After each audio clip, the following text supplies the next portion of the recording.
The last season was full of drama, full of racism, if I'm honest.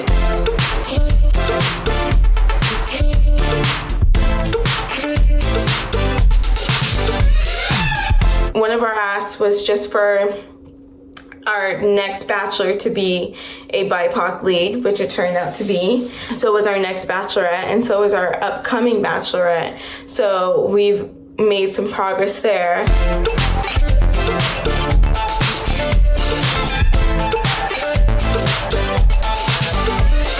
We really want this show to represent the world around us, and that's not what it's doing so far. I still fell in love with the show because I'm a romantic. I love love. And I loved the connections that they were making. Chloe, she just posted something really quick and was like brainstorming and just wanted to say, what do you guys think we should do about diversity? A lot of us just jumped on the post and we're like, hey, we'd love to brainstorm with you. And a week later, we had a full-fledged campaign surrounding so many people in Bachelor Nation, and just built from the ground up. I believe 10 of us right now who actively work on the campaign every day. We're 100% a team.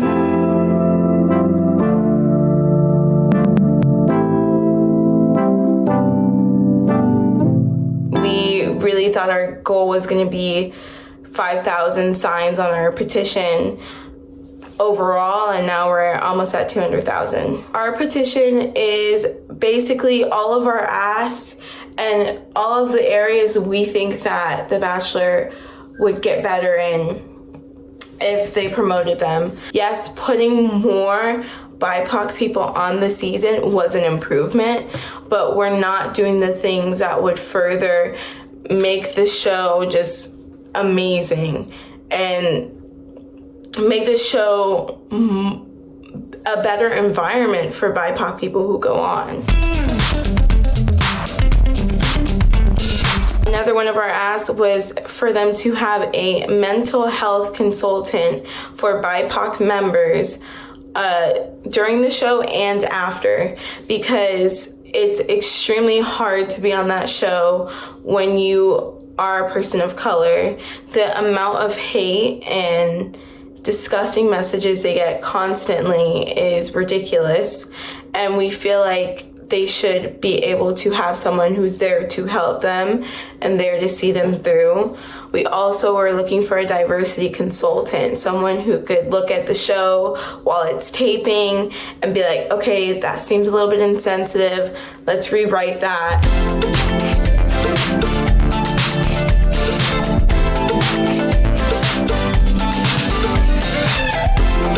It was everywhere, and every post was being shared. People were tagging ABC executive, people were tagging ABC or Bachelor producers, people were tagging Warner Brothers TV, people were tagging ABC. When it became that the big Bachelor people like Rachel Lindsay, Mike Johnson, all of them were seeing it, they were saying, like, you're making a difference, like things are happening, you don't realize, but a lot of things are happening behind the scenes.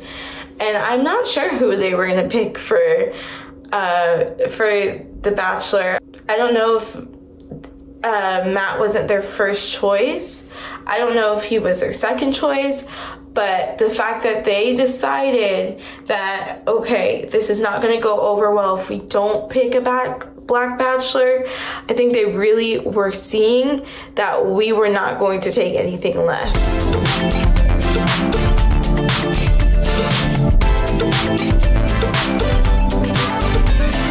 I remember the day it happened very vividly. I woke up early and my phone was blowing up, and they're like, Matt James is The Bachelor, and we obviously had a ton of work on our end to do, but I remember crying. I cried because I was so moved that the work that we were doing was making such an impact, and that people were actually hearing us and listening to us.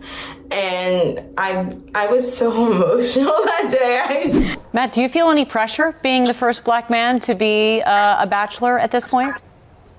I think it's an honor. You know, I'm just going to lean into myself and how my mom raised me. And hopefully when people invite me into their homes on Monday night, they're going to see that I'm not much different from them. And they see that diverse love stories are beautiful. Our page is not only for diversity in the Bachelor campaign, it's diversity in every other show, but also just diversity in the world, period. Protecting BIPOC members of the community. I'd love to see meaningful conversations. Personally, on my end, I feel like ABC's still playing it safe and won't have a fully BIPOC couple on the show, and I would love to see that. Fully diverse, just a season full of love. That's what I'd want.